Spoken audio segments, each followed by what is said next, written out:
Dalam Tuhan, marilah kita katakan hari ini, saya mau.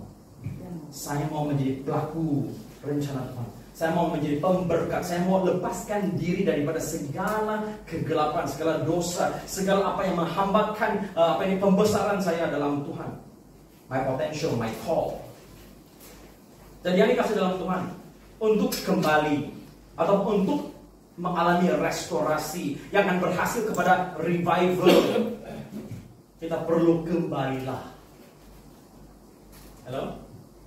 For revival, untuk kebangkitan rohani terjadi, kita perlu kembalilah kepada Tuhan. Halo? Dalam segenap kebenaran, kita perlu kembali kepada Tuhan segenapnya. Kembali dalam hal apa? Karena semuanya adalah soal hati yang dikasih dalam Tuhan. Kembali dari segi apa? Yang pertama, kembali dari segi hati. Karena ia adalah soal hati. Haleluya. Kemurtadan yang bahayanya, iblis sangat licik. Amsal 14:14. Kemurtadan berlaku dan bermula dalam hati. Kita perlu cek. Apakah keadaan hati kita? Saya mendapat, tolong bacakan. Orang yang murtad hatinya menjadi kenyang dengan jalannya, dan orang yang baik dengan apa yang ada padanya. Ya. Maksudnya di sini adalah orang yang murtad dalam hatinya penuh dengan jalannya, caranya sendiri. It's all about himself. Apa plan saya? Apa yang saya mau lakukan? Apa yang saya rasa betul? Apa yang saya rasa penting? Dia penuh dengan dirinya sendiri. Oke? Nah, setiap kali apabila segelintir orang memberi alasan saya tidak ada masa, sebenarnya bukan tidak ada masa, tapi terlalu banyak masa, sibuk dengan diri sendiri, tiada masa untuk Tuhan. Apabila kita memberi alasan, sorry pastor, saya tidak ada masa, sebenarnya masa dipenuhi, kita dikenyangkan dengan diri sendiri. Saya, aku, dan beta. Dari translation. Me, myself, and I. Aku punya, beta. Nah, maksudnya saya raja lah atas hidup sendiri. Kau berdua apa? Hidup siapa ini? Itulah satu contoh di mana aku dikenyangkan dengan jalan sendiri. Kemurtadan terjadi dan bermula dalam hati. Itulah kita perlu pastikan hati kita setiap kali berpaut kepada Tuhan. Rasa bosan dengan hal rohani, rasa lelah dan letih dengan hal-hal surgawi. Hati kalau kita rasa mulai penat dengan hal-hal yang kekal, terus cek, terus selidiki hati. Sebab itulah adanya lagu selidiki aku, lihat hatiku, apakah aku sungguh, bukan aku sayang ke Tuhan atau tidak, karena soalnya pasti kita sayang Tuhan. Masalahnya adalah tidak ada kesungguhan dalam kasih kita kepada Tuhan, cinta kita kepada Tuhan. Soalnya dikasih dalam Tuhan, jangan mulai songsang dalam hal hati kita ini. Pastikan kemurtadan itu langsung dicabut dalam nama Yesus Kristus. Jangan benarkan api kita palan-palan mulai mati tanpa kita sadar. So marilah yang dikasih dalam Tuhan, kendalikan kemurtadan dalam hati. Oke, dalam nama Yesus, supaya hati ini tetap berkobar-kobar dengan api Tuhan. Haleluya. Seterusnya, di Amsal 4:23 firman Tuhan mengatakan, jaga hati dengan segala kewaspadaan, karena disitulah terpancar kehidupan. Jagalah hati dengan segala kewaspadaan. Guard our hearts. Guard our hearts. Haleluya. Supaya hati kita, pastikan hati kita tetap berkobar-kobar untuk Tuhan. It's always on fire for Jesus. Okay? Dan pastikan kita sayang Yesus dengan kesungguhan. Alright. Dan mengenai kembalilah, karena untuk alami kembalikanlah, untuk alami restorasi yang berhasil kepada kebangkitan rohani, kita perlu kembali dari sudut hati terlebih dahulu. Amin. Jaga hatimu yang dikasih dalam Tuhan. Jangan berlaku tidak setia ataupun curang. Yes. dari segi hati ini. Curang karena ada kekasih, namanya duniawi. Halo? Itulah distraksi. Pada saat sering-sering apa yang saya lihat, apabila seseorang mulai mengalami kebangkitan rohani, belum pernyataan Shekinah, baru alami kebangkitan rohani, baru mula rasa kebangkitan rohani, berkat Tuhan mulai mengalir. Tetapi bila hati ini tidak terperiksa, kalau hati ini tidak terjaga dengan segala kewaspadaan, berkat dari Tuhan akan menjadi kutukan. Karena hati kita mulai daripada on fire for Jesus, lari, all out.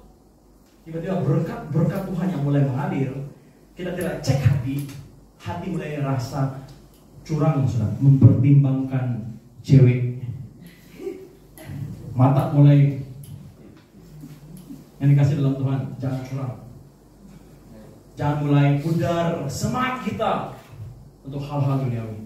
Jangan jadikan berkat Tuhan menjadi kutukan. That's what happened in Bario. Bila mereka mulai alami kebangkitan rohani, jiwa-jiwa mulai diselamatkan, haleluya. Apa yang terjadi, anak-anak kecil dipakai, dibangkitkan, menjadi berkat, menjadi penginjil. Tiba-tiba mereka jadi kaya karena harga kayu naik, malah. Nah waktu itulah mereka yang miskin-miskin tiba-tiba mulai wow. Daripada fokus terus-menerus dengan kebangkitan rohani, dahsyat kampung demi kampung, orang-orang yang tidak pernah menerima keselamatan mulai menerima keselamatan. Injil mulai mengkonfrontasi, ajaran firman Tuhan mulai jadi tajam sekali lagi. Orang yang pencurang mulai diinsafkan dosa. Apabila kayu balak naik harga, hasil hutan naik harga, mereka terus-menerus mulai daripada kejar Allah, kejar Tuhan, kejar hadirat Tuhan, mereka mulai terpesong. Nah, mereka mulai hantar anak-anak mereka ke university. Mereka mulai menjadi tauke nyong. Tapi kebangkitan rohani itu las-las menjadi api yang kencang, menjadi setakat arang yang hidup-hidup. Cukup makan nyawa-nyawa ikan. So yang dikasih dalam Tuhan, kita pasti diberkati. Tapi jangan kejar berkat, kejar pemberkat.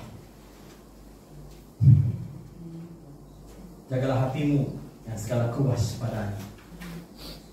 Nah, kalau kita baca Ibrani 3:6-8, tulis nota. Saya tidak ada masa untuk pergi kepada semua ayat-ayat ini, tapi lakukanlah kerja rumah. Okay? Balik rumah dan terus kipaskan api dalam hati yang sedia kala itu, supaya ia meletup menjadi pekerjaan Tuhan yang dahsyat. Macam bahasa lidah, bila kita first dapat bahasa lidah, kita tidak boleh kontrol kan?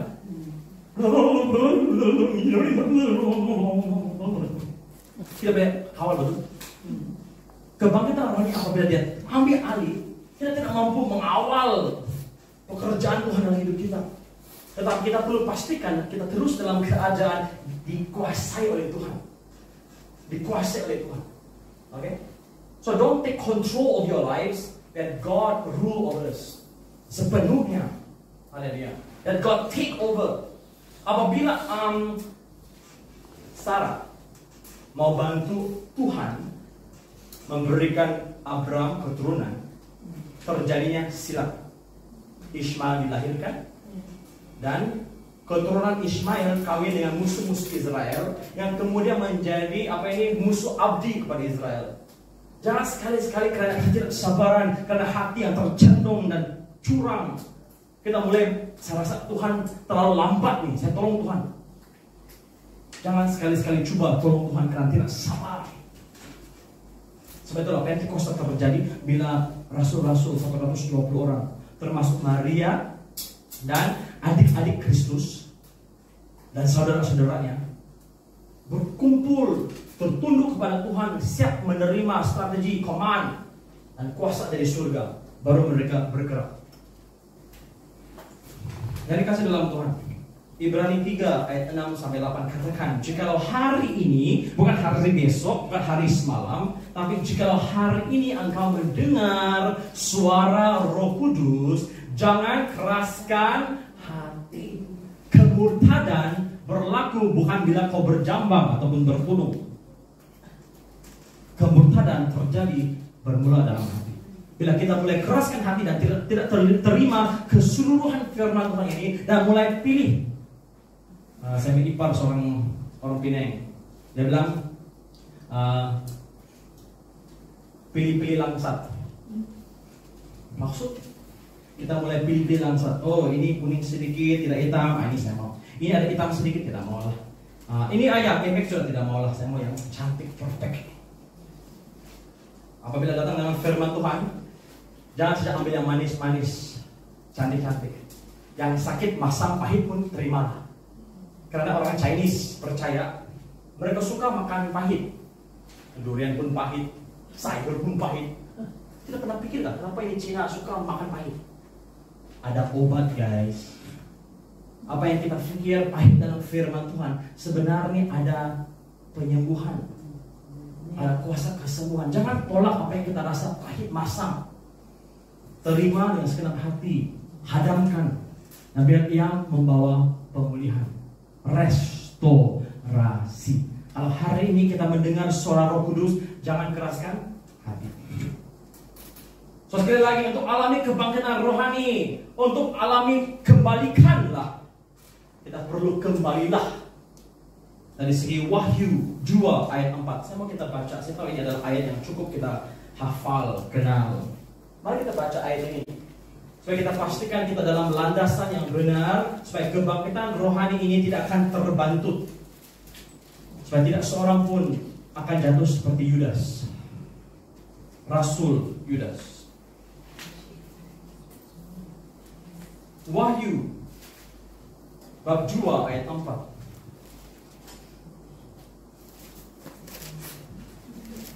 Sebab itulah dalam pelayanan ini kita tidak menguasai Tuhan. Kita benarkan Tuhan menguasai ibadah kita. Kalau Tuhan bilang 2 jam, oke, puji Tuhan 2 jam, let's go. Kalau Tuhan bilang 5 jam, oke, let's go. Jangan seperti apa ini dulu bila kami dalam sekolah, asal ada seorang guru tidak datang, yes, boleh main, yes, happy hour, sampai bergendang atas meja semua pun ada. Main kejar-kejar, pusing-pusing kelas. Cikgu Robert tidak hadir. Cikgu Robert dulu adalah cikgu yang garang di spin. Mana-mana dia pergi, dia setiap pegang rotan. Dia masuk setiap kelas ada rotan. Hati pun terus, ini datang. Ada kalanya kita berdoa, Tuhan biar hari ini dia cirit-ciritkan, dia sakitkan. Saya harap kamu tidak rasa sedemikian bila kau nampak Pastor Dan ada di sini. Iya. Doa sihir kata Pastor. Doa sihir itu. Jangan main-main, oh. Kalau ini guru terima doa seperti itu, nanti yang berdoa tuh yang kanan cirit kamu. Jangan main-main. Sebelah hati ini apa ini selalu terbuka untuk makan firman Tuhan. Haleluya. Oke, Wahyu 2 ayat 4. Mari kita baca bersama-sama 1, 2.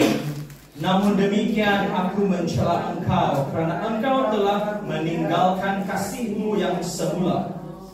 Kasihmu yang semula. Kasihmu yang semula.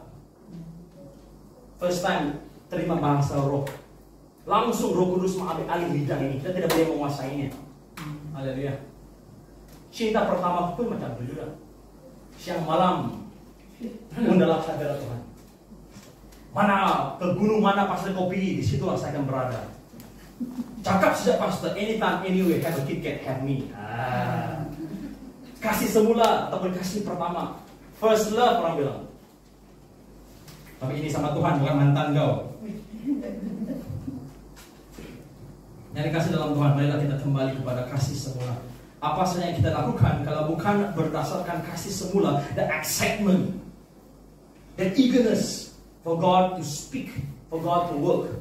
Adanya kegairahan Tuhan, saya mau engkau bekerja dengan lebih dahsyat lagi. Saya bersyukur apa yang engkau sudah berikan, tapi Tuhan saya mau lebih lagi. Haleluya. Yang dikasih dalam Tuhan, murtad bermula dalam hati. Sebab itulah Tuhan mau kita kembali kepada, pastikan kasih pertama itu masih ada dan berkobar dari situ. Haleluya. Yang dikasih dalam Tuhan, jangan murtad dalam hati, jangan mulai penat. Kalau kita tiba-tiba rasa malas, rasa penat untuk beribadah, terus kendalikan. cabut itu akar. Dalam nama Yesus, masuk dalam perjuangan.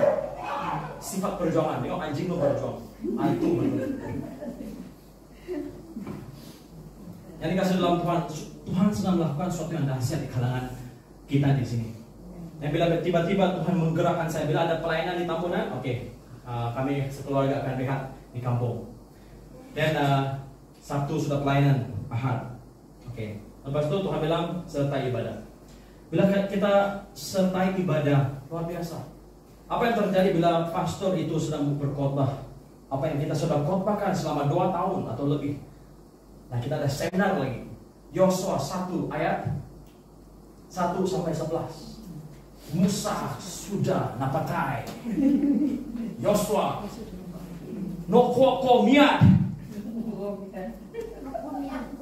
Nokomiatko, man. Nah, ini adalah live belajar kadazan. Haleluya. Nokomiatko, man. Sedang itu pasti sedang berkhotbah. Apa yang kita sudah ajar, kita advance kama. First time saya dengar khotbahnya yang sangat apa ini menepati hati Tuhan. Haleluya. Dan bila dia mulai berkhotbah, dia bilang Musa sudah mati. Oke.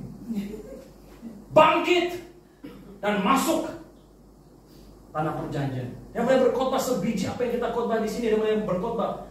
Tiba-tiba senang saya kira mendengar gendang sudah.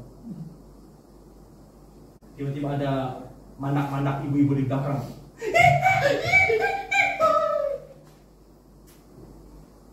Rupa-rupanya sedang pastor itu berkhotbah, ada kobra masuk dalam gereja. Lihat iblis apabila saat firman Tuhan tepat diajar, apabila firman Tuhan yaitu terang mulai percaya dalam kegelapan, iblis tidak boleh duduk diam-diam. Dia akan terbongkar. Dia mulai datang, mau menyelisih masuk dalam antara jemaat. Tapi syukur ada banyak Daniel dalam dunia ini. Bukan saya. Ada seorang saudara Daniel di ambang pintu. Dia steady, saya nampak tuh ular besar juga diambil tuh apa ini kayu, pukul tak dapat tai lagi. Ini orang kampung nih, kuat memang, bukan orang ilmu. Tapi orang nampak macam tiada siapa, papak, angkat, kita di kampung.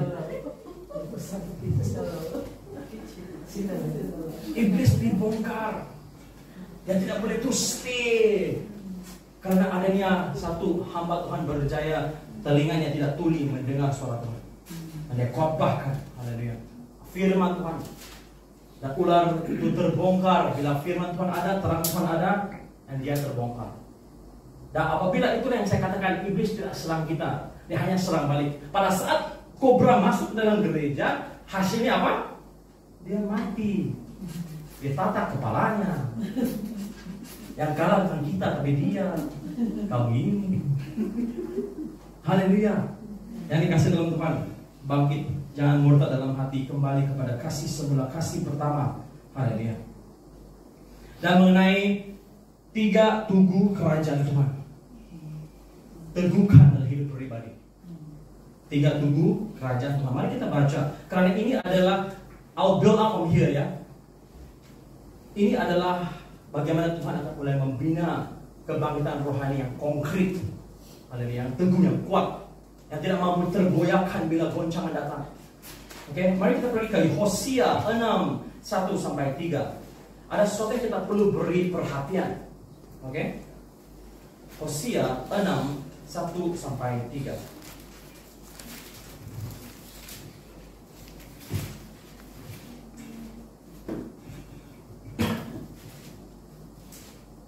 Oke, dapat? Mari kita baca. Oke, ingat ya, judul khotbah hari ini adalah kembalikanlah. Selagi ini tidak diistiharkan, tidak diajarkan, jemaat Tuhan tetap dalam lubang kegelapan. Alright, haleluya. Oke, so maksudnya kembalikanlah. Sekarang kita mau kembali. Oke, untuk alami kembalikanlah atau restorasi, kita perlu kembali kepada Tuhan. Oke, ayat 6 ayat 1. Bab 6 ayat 1. Mari kita akan berbalik. Maksudnya kembali kepada Tuhan. Sebab dialah yang telah menerkam dan yang akan menyembuhkan kita, yang telah memukul dan yang akan membalut kita. Oke, stop seketika. Dan sering-sering anak Tuhan salah faham. Serangan iblis, sebenarnya kita perlu bedakan serangan iblis dan didikan Bapa di surga. Halo? Bila Tuhan rotan, ada sakitnya. Dan sering-sering kalau Tuhan tidak sembarangan rotan, tapi dalam bahasa Indonesia menghajar.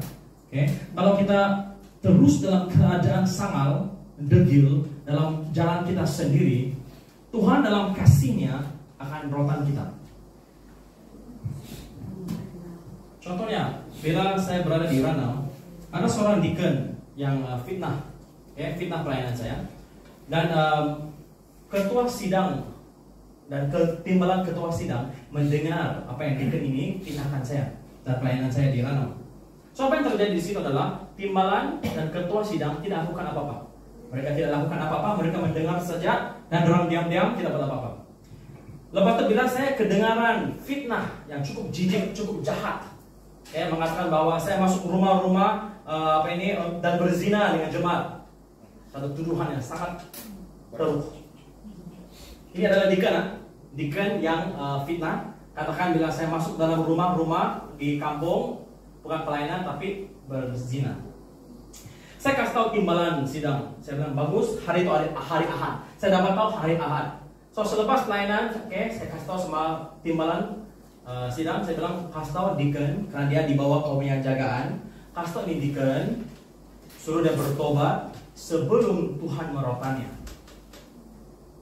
Dan saya tidak katakan apa-apa lagi. Saya teruskan dalam pelayanan ke kampung-kampung. Dan tiba-tiba pada hari yang sama, baru saja saya sebut kasih tahu tuh deacon untuk bertobat sebelum Tuhan rotan. Pada hari Ahad itu petangnya, dia terlibat dalam satu kemarahan yang teruk. Keretanya kemek. Dan semua orang pikir dia dan bini dia mati. Tapi puji Tuhan, laki bini itu tidak apa-apa, tidak celah. Itu hanya satu amaran dan satu pasukan. Jangan sekali-sekali menentang hamba Tuhan. Jangan menentang orang yang urapi diutus oleh Tuhan melakukan kerja Tuhan. So pada waktu itu kalau pribadi ini pikir dia adalah pekerjaan iblis dan belum sadar. Tapi puji Tuhan dia sadar silap dan salahnya, dia bertobat. Dan terus dia memberikan diri untuk mempelajari lebih mendalam lagi Alkitabnya. So itu adalah pertobatannya. So yang dikasih dalam Tuhan kita perlu bezakan ya. Sekarang serangan balik iblis dan juga dengan penghajaran Tuhan.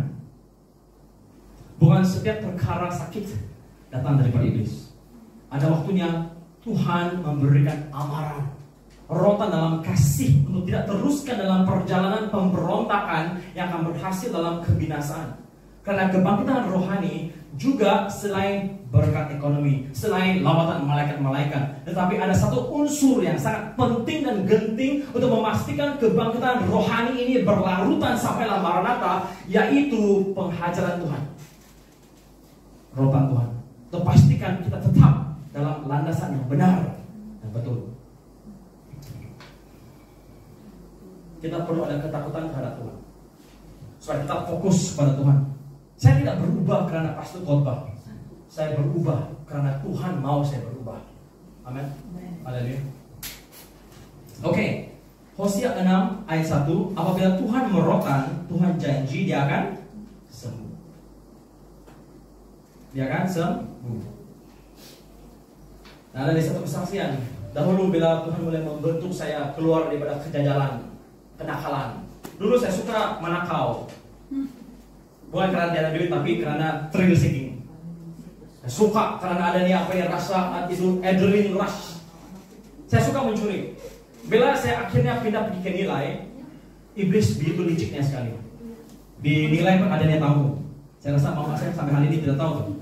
Di surga saya tahu saudara. Tuhan kasih tahu sekali ini.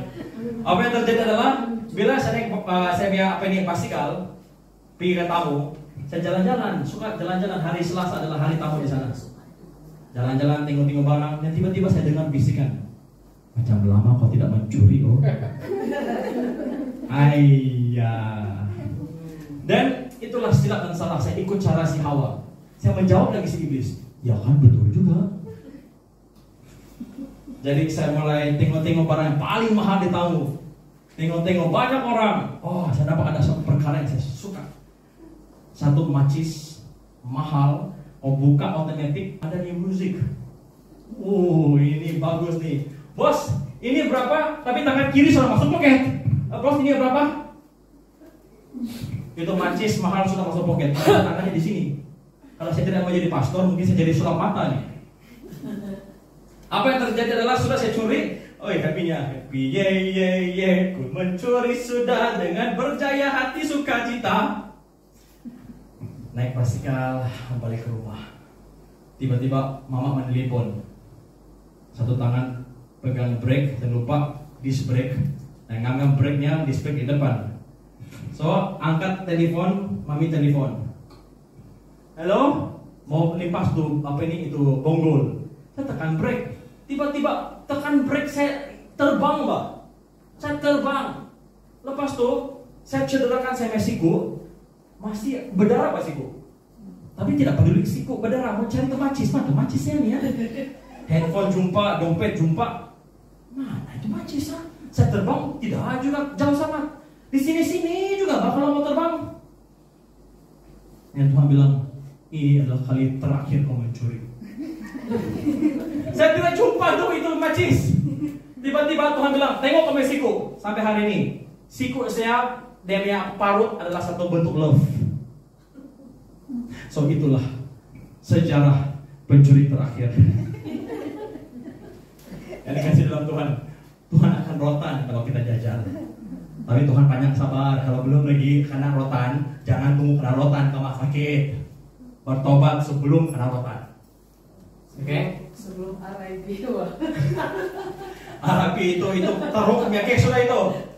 Ayah. Saya dikasih dalam Tuhan. Adanya didikan Tuhan dalam kebangkitan rohani. Adanya didikan Tuhan ya. Bukan semuanya berkat-berkat saja, tapi adanya pengajaran, didikan Tuhan, teguran Tuhan. Oke?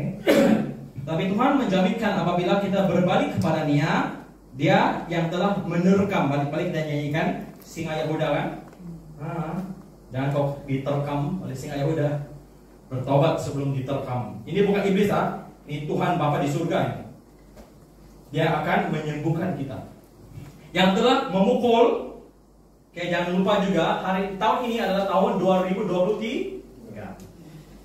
Mazmur 23 ada tongkat dan gada. Kalau selama ini Tuhan membawa tongkat, balik-balik kalau jatuh dalam lubang, Tuhan ambil tongkat untuk kasih kembali kita balik Mary had a little lamb itu, pusing-pusing. Kalau jatuh dalam lubang, banyak kali kalau jatuh dalam lubang, Tuhan tarik dengan leher kasih keluar daripada lubang. Kalau balik-balik masuk dalam lubang, ini kali Tuhan tidak kasih keluar sudah itu tongkat kemana? Ini kali gada yang keluar. Waktu itu siap. Karena apabila adat gembala bila terjumpa dengan domba yang jajal, Tuhan jalan utara, dia pergi selatan. Tuhan bilang jom utara, semua ikut utara. Ada satu lagi selatan dia pergi. Tuhan bilang timur, di barat. Balik-balik jatuh dalam lubang. Las-las karena kali ke-10 sudah masuk dalam lubang. Adat gembala dia ambil itu gadanya. Dan apa dia buat? Dia bukan pasuk dia itu gada fungsinya adalah untuk patahkan kakinya. Itulah gambaran dan cerita di sebalik Yesus gembala yang penuh dengan kasih angkat domba di atas bahunya. Kau tahu kenapa diangkat di bahunya? Kakinya patah. Halo. Oh cute. Betapa syoknya saya baca itu domba jangan. Itu domba nakal. Kau tidak heran nggak kenapa gembala akan pegang dua kaki di atas bahunya? Patah kakinya. Kau mau tahu kenapa patah? Dan kenapa gembala akan angkat domba itu di atas bahunya? Sekarang kau jangan ikut cakap. Kalau saya bilang utara, utara lah. Kalau saya bilang selatan, selatan lah. Kalau saya bilang timur, timur lah. Kalau saya bilang barat, barat lah. Dalam masa tempoh 2-3 bulan, tulang itu domba sudah sembuh.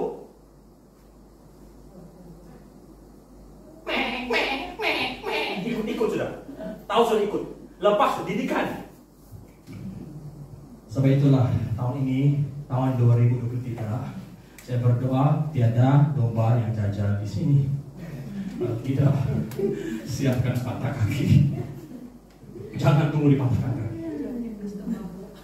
Nah, dan luar biasa bila domba jajal ini dipatahkan kakinya, bukan setakat dia mulai mentaati gembala dan berhenti kejajalannya, dia juga menjadi domba yang paling intim dengan gembalanya. Karena waktu dia disembuhkan, dia belajar keintiman. Dia belajar untuk berdamping dengan gembalanya. Dan dia belajar untuk percaya di mana kepimpinan gembala, disitulah padang rumput hijau yang sihat dan sadar. Yang pandai-pandai bilang, sana, pastor, sini pak, kita pergi sini pak. Mandai domba ini, pastor bilang sana, Tuhan bilang sana, kau bisa sana, me. Yang dikasih dalam Tuhan, tahun ini adalah tahun saya akan kaitkan dengan pay email. Karena tahun ini adalah tahun ganjaran. Ganjaran maksudnya ada hasil apa yang kita lakukan. Dia boleh mengganjarkan kita dari segi berkat. Nah, kalau jajal, Tuhan ganjarkan dengan penghajaran.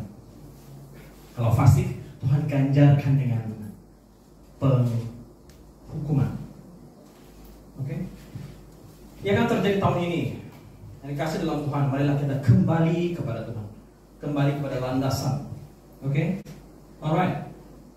Ayat 2. Ini yang kita tidak sabar-sabar ini. Karena Tuhan akan mendidik kita. Marilah kita pilih untuk mau dididik, mau dibentuk, mau dilepaskan daripada segala lubang-lubang ular. Tidak mau kami stay. Yang kita stay di lubang ular dalam keadaan tuli dan buta. Ayat 2. Ia akan menghidupkan kita sesudah 2 hari. Pada hari yang ketiga, ia akan membangkitkan kita dan kita akan hidup di hadapannya. Ada unsur-unsur didikan Tuhan supaya kita tidak sembarangan lakukan apa yang kita suka, tetapi percaya dan yakin Tuhan ada rencana yang sempurna. Oke? Di ayat 3, apa dia bilang? Marilah kita mengenal dan kenapa berusaha? Maksudnya ada cabaran. Maksudnya ada penentangan. Mesti ada usaha. Oke? Dia bilang apa? Berusaha. Dan bukan sekadar berusaha tidak cukup, tapi dengan kesungguhan. Dan berusaha sungguh-sungguh untuk apa? Mengenal Tuhan, mengenal Yahweh. Ia pasti muncul seperti fajar. Yang dikasih dalam Tuhan, seperti mana matahari selalu akan terbit pada hari pagi. Kebangkitan rohani juga pasti akan terjadi. Ia pasti muncul seperti fajar. Ia akan datang kepada kita seperti hujan. Seperti hujan pada akhir musim yang mengairi bumi. Yang dikasih dalam Tuhan, kebangkitan rohani ini ada unsur, sila tulis nota. 1, didikan Tuhan. 2, pemulihan ataupun restorasi. Nah, akhirnya akan berhasil kepada kebangkitan rohani bila kita sudah kenal Tuhan dalam keadaan gelap, dalam keadaan mencabarkan, dalam keadaan keperluan, kebutuhan. Kenal Tuhan. Karena mereka yang kenal Tuhan akan menjadi kuat dan lakukan hal-hal yang besar. So itulah kesimpulan daripada Hosea 6:1-3. Haleluya. Yang dikasih dalam Tuhan, marilah kita sama-sama berjalan dalam terang Tuhan dengan kesungguhan. Yang pertama, ini adalah simbolik ataupun menggambarkan tubuh yang pertama yang paling dasar, yaitu tubuh firman Tuhan. Sebab itulah di ayat 3, kita tidak ada cara lain untuk mengenal Tuhan selain firman Tuhan. Ayat 3 berbicara mengenai pengenalan terhadap Tuhan berdasarkan firman Tuhan. Tubuh yang pertama diperkuatkan firman Tuhan. Hosea 6:1-3, firman Tuhan dasar kebangkitan rohani ialah firman Tuhan. Tubuh yang kedua adalah doa. Oke, tiang yang kedua adalah doa syafaat. Tulis nota 2 Tawarik 7:13-14, di mana umatku yang di atasnya namaku merendahkan diri, berdoa, berpaling daripada jalan-jalannya yang jahat, aku akan mendengar dari surga dan menyembuhkan bangsa mereka. Yes? So dalam doa kita pastikan yang kita cari adalah wajah Tuhan. Kalau selama ini kita berdoa dan bukannya mencari wajah Tuhan, kita sebenarnya dalam jalan-jalan yang jahat. Satu, tidak berdoa. Dua, berdoa tapi berdasarkan kemauan keinginan diri sendiri. Dan bukan mencari wajahnya tapi tangannya. Apa maksudnya doa mencari wajah Tuhan? Ia adalah mencerminkan diri sendiri, adakah kita hidup dalam perkenanan Tuhan atau tidak. Oke? So bila kita berdoa, selalu pastikan ia adalah wajahnya yang kita mencari, bukan wajah kita sendiri. Wajah Tuhan. Disitulah perkenanan, disitulah sekali lagi, and I will heal their land. Pemulihan. Cari wajahnya. Berbalik daripada jalan-jalan yang jahat. Maksudnya berdoa untuk diri sendiri saja, cari tangannya saja siang dan malam. Oke? Tubuh yang kedua, doa syafaat. Pastikan kita selalu menatap wajahnya. If God is happy, I am happy. Martin Luther, bila istrinya menegur Martin Luther karena melanggar gereja besar pada waktu itu, istrinya menegur Martin Luther. Dia bilang, husband, the world is against you. Martin Luther koreksi istrinya. Dia bilang, it's not the world against me, it's I against the world. Apabila kita ditentang, bukan dunia menentang kita, tapi kita sebenarnya menentang arus dunia untuk hidup dalam kekudusan, berbeza. Haleluya. Sebab itulah Martin Luther menjadi seorang revivalist, reformist. Haleluya. Membawa satu perubahan yang kencang pada waktunya. Mayoritas menentangnya. Tapi dia tahu dalam mentalitinya, bukan saya diserang iblis, tapi saya kenal kebenaran sekarang. Saya yang menentang arus dunia. Adat istiadat manusiawi. Haleluya. Setiap kali kebangkitan rohani terjadi, ia bermula dengan umat Tuhan yang membuat pendirian. Saya tidak mau dikuasai, dipengaruhi oleh tradisi yang sudah mati. Musa sudah pun mati. Sekarang Yosua. Dan sebenarnya untuk mengatakan kita adalah generasi Yosua, sama maksud adalah kita adalah generasi Yesus ataupun Yeshua. Karena Yosua dan Yehoshua adalah perkataan yang sama. Untuk mengatakan kita adalah generation of Joshua is to mean that we are the generation of Jesus. Karena nama akar keduanya adalah nama yang sama sebenarnya. It's the same name. Yehoshua, Yeshua, okay, it's the same name, same meaning. Jadi it's not wrong to say that the generation of Joshua is the generation of Jesus. Hallelujah. Not the generation of denomination, not the generation of demonic, tetapi kita adalah generasi Yesus Kristus. So itulah bila Yesus kembali, kita tidak gentar karena kita serupa dengan Tuhan. Kita tidak payah takut mengenai penghakiman dan penghukuman karena kita sudah serupa dengan Tuhan. Haleluya.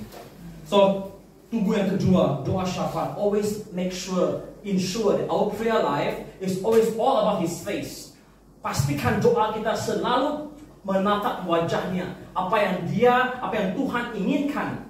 Okay? Apa yang Tuhan inginkan daripada kita, bukan apa yang kita inginkan. Apabila sudah berkawin, ada anak, tiba-tiba upgrade urapan untuk keluarga sekarang. Nah, apabila beberapa pasangan suami istri datang minta pelayanan, newlyweds, okay? Masih lagi muda dalam usia, mereka mulai berkongsi masalah-masalah dalam kehidupan. Salah satu saya melihat serangannya adalah ramai suami-suami perlu pergi jauh untuk cari nafkah. Dan laki mulai jajal. Bini mulai sunyi, pun mulai gatal hati. Karena jauhan. Oke, pastor, kan biasa begitu demi cari nafkah. Itu kalau ikut pendapat diri sendiri demi cari makan itu. Yang dikasih dalam Tuhan. Firman Tuhan sangat jelas mengatakan bahwa suami istri tidak boleh dipisahkan. Dua menjadi satu. Dua sudah menjadi satu. Kenapa masalah moral adalah karena suami istri sudah berjauhan. Dan pastinya ada penjawaban. Pastinya. Oke? Akan datang yang musuh iblis. 11 malam, tok. Separuh bugil. Ya pernah terjadi. Pada seorang pastor lagi. Tiba-tiba malam-malam, ini jemaat ketuk-ketuk pintu. Paling tua lah ya, saya pun tidak tahu macamnya. Dia limpas jalan raya masuk ke rumah dengan tuanannya saja. Amazing nih. Amazing nih. Iblis nih kalau dia mau lakukan dia boleh lakukannya. Dia pegang bola pun tidak pernah jatuh. Steady dia berlari. Saya tidak tahu ini lompat pagar kan, lompat tembok lah. Saya tidak tahu ilmu apa dia pakai lah. Yang saya tahu ini ilmu pakai towel. Suami istri tidak boleh berjauhan. Two have become one. Kalau dari pastor, apa kau punya advice? Firman Tuhan sangat clear. Dua jadi satu, jangan dipisahkan. Jadi kamu pilih. Lakiku di KL, saya di Sumatera. Jadi macam mana? Kamu berdoa pilih. Misalnya ada perempuan pergi ke KL bersama-sama laki dia sedang cari nafkah, ataupun si laki itu balik ke Sabah sama-sama melayani cari kerja di Sabah. Asal ada Tuhan, ada pembekalan. Dan bukan 1-2 case lah. Dalam 10 case ada 9 case seperti itu. Semuanya pun ada kegagalan. Apa jadi sama pastor? Oh, Apa terjadi sama pastor? syukur. Kamu tahu yang paling sandi ini terjadi di Sarawak. Ini perempuan pakai mobil datang ketuk pintu 11 malam, knock. Shalom. Minta advice ka ba? Shalom. Pastor pun shalom juga. Buka pintu, itu mandak, muda guys. Malam-malam lagi, istrinya di kampung. Tiba-tiba itu mandak pakai pola saja. Dia pun heran, bingung seketika itu pastor. Apa nih? Dia kenal. Oh tahu apa next stepnya? Iblis betul tahu. Next step itu mandak buka siap. Dia buka, belum masuk dalam rumah. Di depan I don't know what happened. Dia cerita sama saya. Kamu tahu dia bilang iblis itu betul-betul benar. Bikin peperangan rohani apa? Sekali mandak, buka towelnya, nampak segala sesuatu. Terus dia lari lah. Apa yang terjadi? Itu perempuan tidak cukup buka, tahan depan pintu. Kau tahu apa itu pastor lakukan? Syukur, kau tahu pada hari itu ada seorang pastor mengajar mengenai larilah daripada nafsu. Baru bangun pakai boxer, dia lari keluar.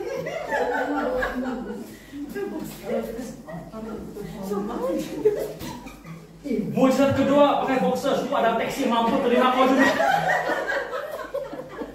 Dia bilang, pastor saya lari betul macam si Yosef. Dia karena Dia jatuh cinta sama itu pastor. ya lah, tapi dia di pastor apa ya bobok. Tidak, dia mau tidur sudah pukul 11. Dia naik taksi, dia terus naik taksi pergi ke rumah pastor yang lain minta pertolongan. Kenapa ini? Syukur ini pakai box. Kesimpulan dari ceritanya guys, tolong jangan tidur bogel. Anytime ada yang dikasih dalam Tuhan, berjaga-jaga. Iblis sangat desperado. Jadi nasihat saya kepada suami istri yang kerja jauh-jauh, kalau kita ada Tuhan, ada iman, apa saja situasimu bersatu di mana tempatmu. Jangan, dan sebagai bapak ibu, orang tua kepada anak kita, jangan galakkan long distance. Lah long distance waktu belum kawin oke lah. Ini sudah kawin. No man should put asunder kalau sudah kawinnya. Sebab itulah saya sama istri, apa saja pelayanan kah, tawaran kah, kerja kah, saya pastikan saya selalu dengan istri dan anak. So ambil pendirian, saya percaya Tuhan pasti akan memberkatkan. Saya baru-baru ini ada satu ini gereja di KL. Jangan pastor, kami dengar kamu belum lagi bergaji, betul Pak? Jadi kami bagi offer, kami jaga kau gaji bulanan, IPF Sokso, istri kau sekaligus kami jaga. Kamu perlukan vehicle untuk van pelayanan kami atur, rumah jangan bimbang kami kampung sewa, ada housing allowance, oke? Kau tidak payah risau apa-apa. So saya kacau dari istri, karena istri perlu kenal Tuhan secara pribadi. Saya tengok dia. Jadi, mau kan? Dan istri kamu kalau mau lanjutkan persekolahan, kami pun tanggung, gereja akan tanggung. Kalau mau cari kerja, no problem. Kami untuk mencari kerja untuk dia. So, saya pura-pura tidak tahu apa-apa. Jadi macam mana nih? Tawaran bagus tahu. Oh, pergilah seorang diri, saya tidak mau. Ayo, bagus ini. Dan tambah lagi dia bilang, sebenarnya tidak masalah mengenai keuangan karena saya in charge untuk keuangan. Dia bilang, saya sign saja, kamu semua akan dapat. Anak-anak disekolahkan, no problem. Dia bilang, tidak, hati saya di sini, di sana. Dan dikasih dalam Tuhan, apa saja tawaran, jangan benarkan diri sama laki atau istri dipisahkan. Sama-sama melayani Tuhan, sama-sama cari nafkah. Ini iman saya percaya adalah daripada firman Tuhan. So, yang dikasih dalam Tuhan, jangan ikut pendapat diri. Ikut firman Tuhan, kembali kepada firman Tuhan. Oke, kembali kepada firman Tuhan.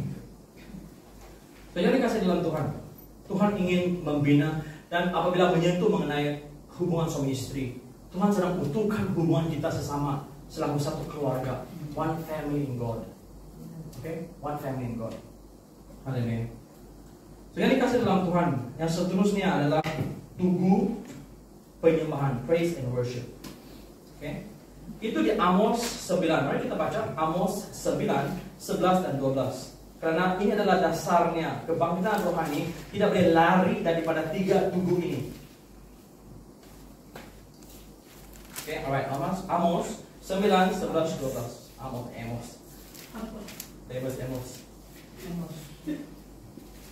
Jangan lapar dulu. Perut khotbah belum lagi siap. Nanti mau makan. Ini ada dia.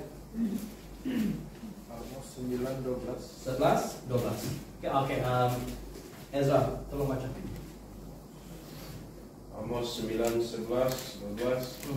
Pada hari itu aku akan mendirikan kembali pondok Daud yang telah roboh. Aku akan menutup pecahan dindingnya dan akan mendirikan kembali reruntuhannya. Aku akan membangunnya kembali seperti di zaman dahulu kala, supaya mereka menguasai sisa-sisa bangsa Edom dan segala bangsa yang kusebut milikku. Demikianlah firman Tuhan yang melakukan hal ini. Yang sekali lagi mengenai restorasi. Apakah ini? Ini adalah church without walls. Dan juga kita sentuh mengenai tubuh penyembahan benar dalam kebenaran, penyembahan dalam kebenaran dan roh dan kebenaran. Perempuan Samaria itu bilang, orang Yahudi mengatakan bahwa kita wajib sembah di gunung Yerusalem. Yesus bilang bukan di gunung Samaria ataupun gunung Yahudi Yerusalem, tetapi di mana kita berada, kita sembah Tuhan dalam roh dan kebenaran. Saya melihat luar biasa, so excited. Tuhan sedang kumpulkan eklesia yang berkumpul dalam rumah. We're going back to the pattern of the word of God. Kalau kita baca firman, to the pastor in the house, to the lady in the house. Kita kembali untuk beroperasi dalam rumah. Nah, luar biasanya mereka yang diusir, ditendang, semuanya kembali kepada pergerakan house church. Dan Tuhan membawa kita bersama dengan tiga eklesia untuk bergabung, untuk sama-sama berjalan dengan Tuhan. Ia bukan kebetulan. Haleluya. God is doing something again in the house churches. Sekali lagi dalam rumah ke rumah. And the most exciting thing is in Penampang. Ya di Penampang. Ya bukan kebetulan. Kita perlu adanya mata untuk melihat, telinga yang mendengar, hati yang memahami. Nah, ini adalah house church. Haleluya. Kita berkumpul dalam rumah.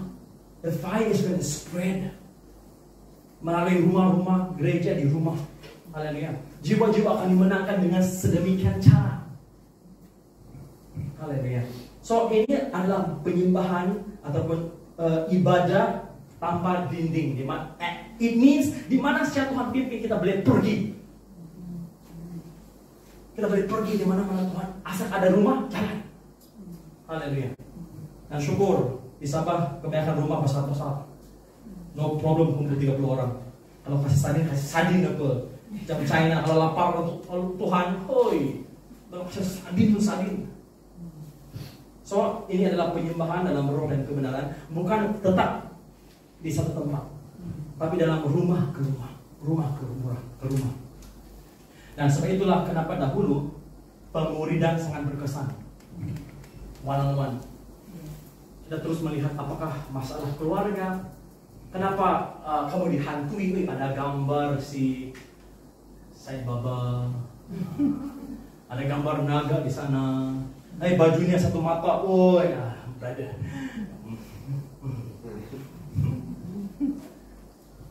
Rumah, kita terus settle segala serangan.